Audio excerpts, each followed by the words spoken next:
Matric का result आ गया है और इंटर का भी रिजल्ट आ गया है। अगर आपका बच्चा टॉप कर गया है तो आप हो जाइए सावधान।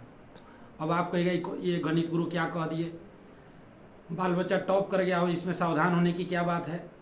बिल्कुल होने की बात है। आप गार्जियन हैं, आप नहीं समझ रहे हैं। और शिक्षक लोग भी, जो लोग पढ़ाए हुए हैं, वो भी बहुत हाई अभी टेम्पर में लोग चल रहे हैं। ज़मीन पर वो लोग भी नहीं है, और न ज़मीन पर बच्चा है। या गार्जियन को तो खैर पता ही नहीं रहता है, तो कैसे ज़मीन पर रहेगा। अब आप कहिएगा कैसे ज़मीन पर रहने की क्या बात है? बेटा तो 400 नंबर लाया है, 450 नंबर लाया है, हम तो भाई आकाश में उड़ेंगे। नहीं उड़ना है, बिल्कुल ज़मीन पर, धरती पर रहना है। क्यों रहना है बता रहे हैं। नहीं तो 400 नंबर लाने वाला लड़का आगे चलकर कुछ नहीं कर पाएगा। अब आप सोचते होंगे ये गणित गुरु इतना विद्वान आदमी, ये सराप रहे हैं क्या हम लोगों के बच्चा को जो टॉप कर गया है? क्या बात कर रहे हैं? बिल्कुल नहीं कर रहे हैं। गणित गुरु हैं और शिक्षाविद हैं, इसलिए अच्छी बातें बताने जा रहे हैं।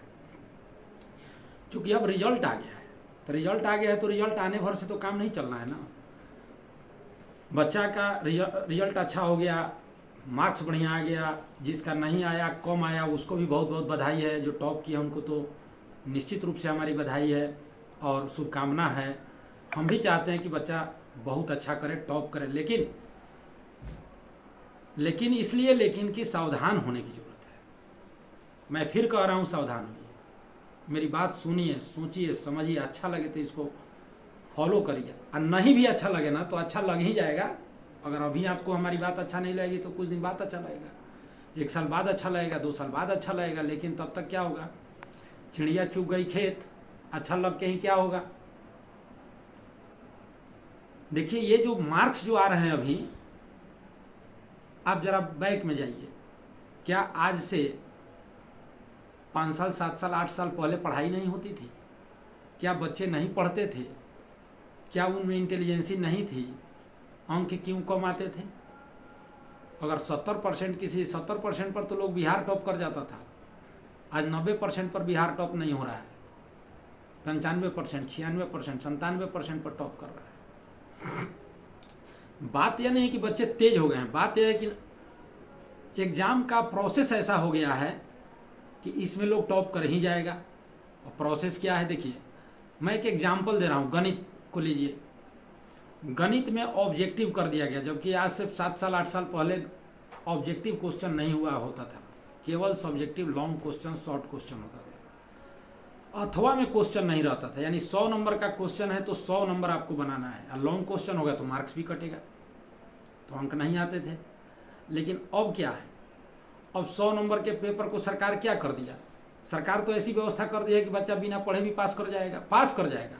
टॉप करने वाला निश्चित रूप से पढ़ता है, उसमें कोई डाउट नहीं है। लेकिन उसके लिए गार्जियन को क्या एहतियात बरतना है, जो उस लड़का के इर्द गिर्द में जो हमारे गुरुजी लोग हैं मैट्रिक के या इंटर के, अब उनको आगे क्या बच्चे को बताना चाहिए, क्या उनको सजेस्ट करना चाहिए बच्चों के आगे भविष्य के लिए। चूँकि मैट्रिक पास किया है तो पास करने मात्र से तो काम नहीं बनता है ना। मैट्रिक पास किया तो उसे इंटर में जाना होगा, आगे और भी भविष्य के बारे में सोचना होगा। अब मैट्रिक में सारे विषयों को बच्चा पढ़ता था, लेकिन यहाँ तो स्ट्रीम अब बदलेगा, आर्ट, साइंस, कॉमर्स, और भी बहुत सारे ना जाने कितने कोर्स हैं जहाँ वो जाकर पढ़ सकता है, आगे अपने भविष्य को बनाने के लिए प्रेरित हो सकता है। तो अब जो इर्द गिर्द में गुरुजी लोग हैं या जो अभिभावक हैं, जो सीनियर लोग हैं और गार्जियन हैं, उन्हें ध्यान देने की ज़रूरत है। 150 नंबर का ऑब्जेक्टिव रहता है तो कितने क्वेश्चन रहते हैं? 100 क्वेश्चन रहते हैं। बनाना 50 है, क्वेश्चन 100 है। अब 100 में से यानी 50 आपको बनाना है। यानी 100, पहले 100 के एग्जाम में 70 नंबर आता था, वो एक्चुअल 70% होता था। आज लगभग 190 नंबर का क्वेश्चन आ रहा है, और उस 190 नंबर में बच्चा को 95, 96, 97, 98 आ रहा है। यानी अपॉर्चुनिटी ज़्यादा है, उसमें से चूज करके बनाना है। वो भी क्वेश्चन का स्तर भी पहले से बहुत सामान्य किस्म का क्वेश्चन अब आ रहा है। अब ये मत कहिएगा कि ये बच्चे के मनोबल को कम किया जा रहा है, कम नहीं किया जा रहा है। हम कहते हैं कि वास्तविक स्थिति से आप सोचिए। तो अब देखिए, सामान्य पहले क्या था, 400 नंबर अगर बच्चों को आता था तो वह जीनियस बच्चे होते थे, आज 400 नॉर्मल बच्चों को भी, मीडियम रेंज के बच्चों को 400 अंक आ रहा है। अब गार्जियन खुश हो गए, सभी लोग खुश हो गए, पास पड़ोस वाले खुश हो गए। अब साइंस पढ़ो, अब साइंस, मैथ ले लो, बायोलॉजी ले लो, डॉक्टर बन जाओ। 400 नंबर आ जाने से डॉक्टर बन जाएगा, इंजीनियर बन जाएगा, IITian हो जाएगा? नहीं होगा। वास्तविकता समझना होगा कि रियल में अगर इसको 400 नंबर आया है तो ये 400 नंबर लायक है कि नहीं। अंक आपके क्वालिटी को प्रदर्शित नहीं करता है और अंक क्वालिटी को भी प्रदर्शित करता है, दोनों ही बातें हैं। मैं दोनों का खंडन नहीं कर रहा हूँ। अंक ही केवल क्वालिटी को प्रदर्शित नहीं करेगा और क्वालिटी से ही अंक आता है, ये भी कोई ज़रूरी नहीं है। बहुत सारी चीज़ें, अगर आप शिक्षा से जुड़े हैं तो सब लोगों को सभी बात मालूम है। बहुत आप इर्द गिर्द में बच्चे देखते हैं, बहुत अच्छा पढ़ा, अच्छा लिखा, मार्क्स कम हो गया। बहुत अच्छे वैसे हैं, सीरियस नहीं पढ़ रहे हैं, मार्क्स अच्छा आ गया।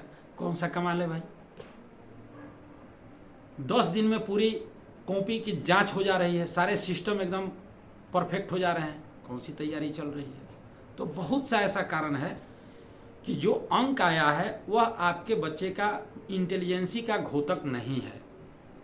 वैसे भी बच्चे उदास न हों जिनको मैट्रिक में, इंटर में कम नंबर आ गया हो, बहुत मेहनत की है। अब उस आधार पर वो अपने आप को, आगे के भविष्य को तय न करें, या उनके गार्जियन कह रहे तुम क्या पढ़ाई किया, तुमको कम नंबर आ गया, अब तो हम तुमको आगे नहीं, तुम आर्ट्स ले लो, कॉमर्स ले लो, या पढ़ाई छोड़ दो, या यहीं पर कहीं पढ़ लो, क्योंकि तुम तो मेहनत किया रहता तो नंबर आता नहीं। मेहनत करने के बावजूद भी कभी कभी नंबर नहीं आता है, अंक नहीं आता है। लेकिन रियल में उस बच्चे के पास क्वालिटी होती